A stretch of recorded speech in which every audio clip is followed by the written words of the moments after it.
Thanks, Tim, and thanks for inviting me to be here. And so I can make that work. So I guess Tim's right. I started off sort of in the early 2000s working in the nuclear industry and working in the oil industry. And I guess everyone thinks about this process in terms of chemistry, or I've come back and thought about things in terms of chemistry. And I guess we all have to think about our nucleation. Where did we start? And for me, it was meeting Professor Rex Harris. And so I came to the University of Birmingham for a interview to start postgraduate studies.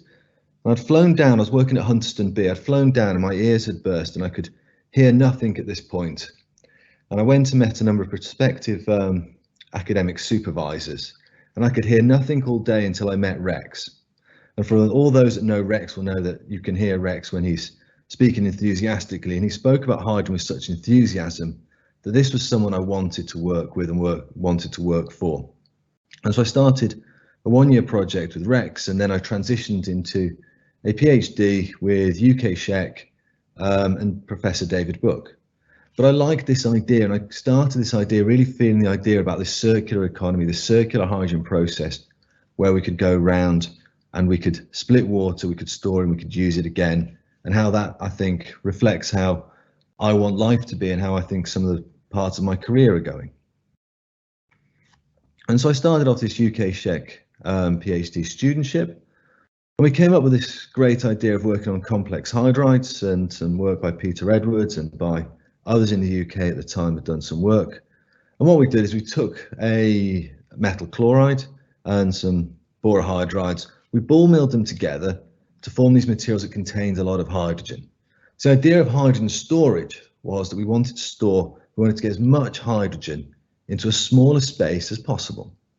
And so we thought, well, this seems quite an easy thing to start with. It should happen and release a lot of hydrogen. Turns out we were quite wrong. The structures were significantly more complex than we expected, and the bonding was such that instead of releasing hydrogen, we released other gases. But this gave me my first opportunity to collaborate internationally with Dorte and Torben Jensen out in Denmark. And we were able to solve these crystal structures where my collaborators worked on the crystallography and I worked on understanding the vibrational spectra. So understanding how these complex anions and cations fitted together to form these structures. And we continued to work, we made a number of these different materials.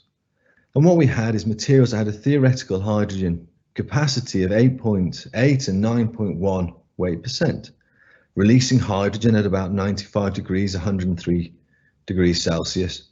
And these seemed perfect for onboard vehicular hydrogen storage. Our target capacity for the system was 5%. So we were above that, we could have a little bit of balance of plant. A 95 degree, 103 degrees C doesn't seem too far above the operating temperature of a lot of fuel cells. So we really hoped that making these materials, getting this hydrogen release would allow us to understand what would happen and understand those mechanisms and the reactions. The ultimate disappointment came, we were able to understand these crystal structures.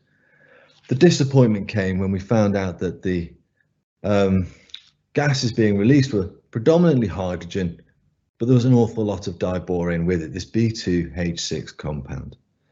And this was going to poison anything downstream and make these borohydrides unworkable on their own. So I did a lot of work on this PhD, trying to understand what was being released, at what temperature, and what did it mean. And I was able then to come up with these reaction mechanisms to show that hydrogen diborane was released.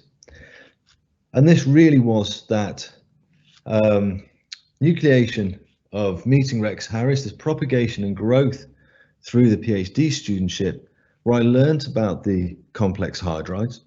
And we're also really fortunate at this time to get a significant amount of funding with Alan Walton, David Book and others to equip the hydrogen storage laboratory with some really nice spectrometers with X-ray diffractometers, and able to really grow my knowledge.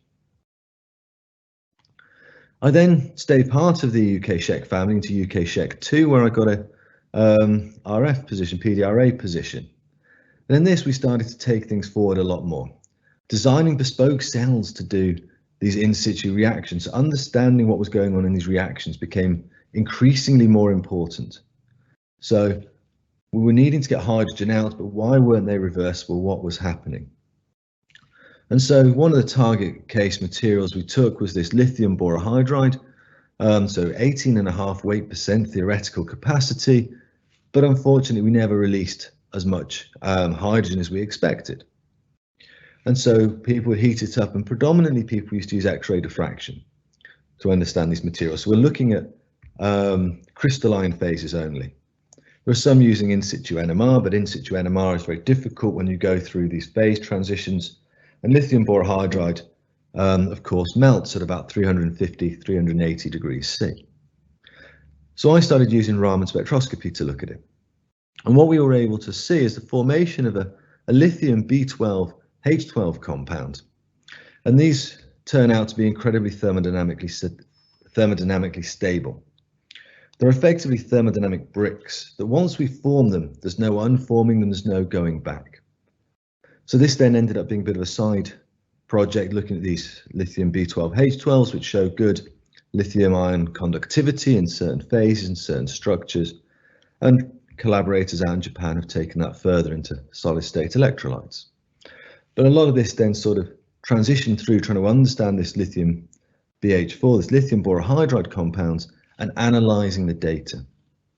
And so a lot of the growth here was being able to analyze thousands of data sets, understanding the molecular dynamics, understanding how the vibrations and the energies of reorientation, certainly in the ionic transfer, the ion conductivity field, became important.